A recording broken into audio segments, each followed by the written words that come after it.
This is my video on my final project. It's a canvas art piece based on Stan Brakhage, and if you've read some of the posts already, it is based on a film called Mothlight, in which Brakhage photographed various pieces of dead moths. I know that sounds weird, but it was really just the texture of the moths, and then played them back at 24 frames per second.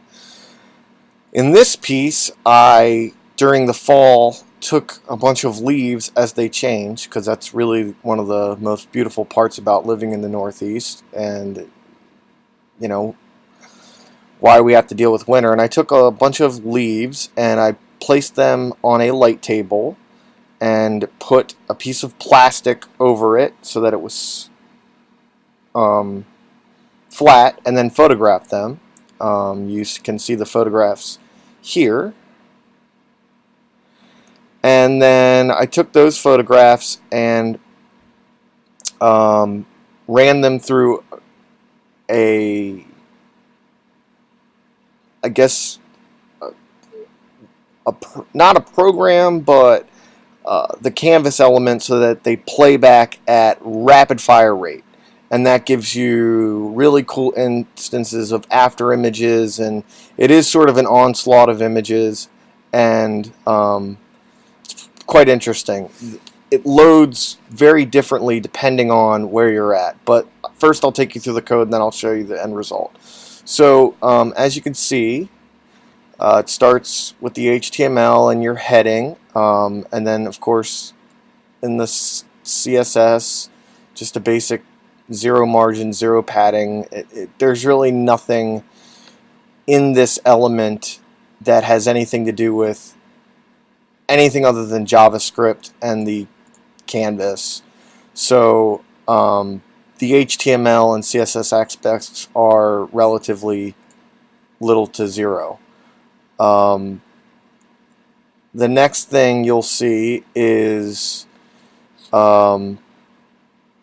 the body opens up. So then you can see this is going to call on the canvas. Canvas ID my canvas, width 1920 by 1080, and this is an HD formula. So again, if you've read the posts, you'll see that this may need to be condensed. As Ben said, these are 2 megabytes each.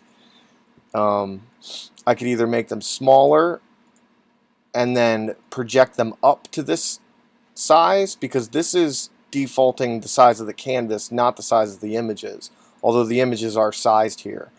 Then it enters the actual script, and these are all variables. So you have image new array, a variable of images, which is 300. That's the amount that are in the original element. The one that's on live has 100 images, and then images I equals new image. And what this is saying is, this is really loading them all in, this for loop. So what it's doing is it's saying, okay, if I equals 0, what's the, how do I explain this? If I equals 0, add I plus JPEG and then load that in. So the current image starts at 0, then it loads in I, which would be 1, and as you can see here, 1, 2, 3, 4, 5. So it's really important that you load these in, that you have these titled by number. And I learned this, a good way of doing this is using something called Name Changer. And what this will do is you can add in a bunch of images and then change their names with occurrences of the date or in a sequence of numbers. You can choose the amount of digits per number starting at 0. So if you end up taking pictures and they're all like DSC00, whatever the camera makes them, that's a good way of renaming them. It's called Name Changer, and it's free, just in case you're wondering. So that for statement loads those all up, and what it's saying is, again, here's the 300. So it says if variable I, which starts at 0, equals 0, if it's less than 300, then add 1 to it, which is here. So this would be 0, add 1 plus JPEG and load that in. So it's saying if you're at 0, add 1, make it 1.jpg, and if that's lower than 300, add another, make that.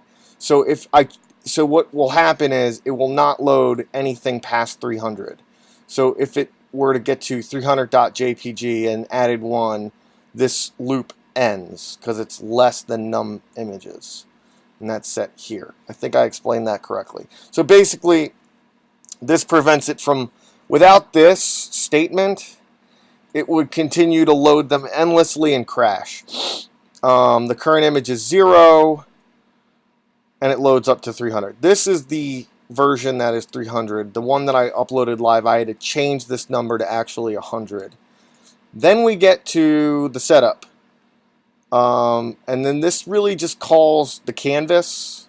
It calls that it's 2D, and then it returns the set interval draw, which is this function down here, which is calling each current image, and then it's adding 1. So much like up here where it's 0, then 1, then 2, then 3 to load them, this is drawing them starting at 0 to 1 to 2 to 3 to 4 to 5. And then this if statement is saying if current image equals num images, then make it 0.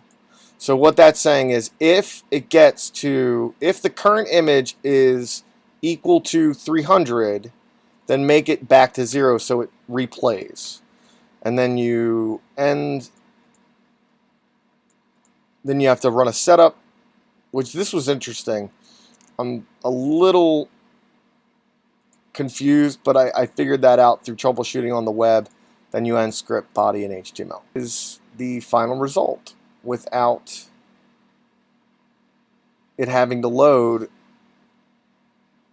on an internet browser, which, as you can see, is far more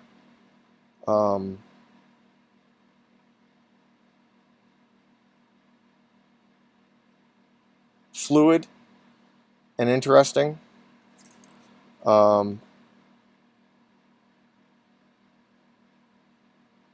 Thanks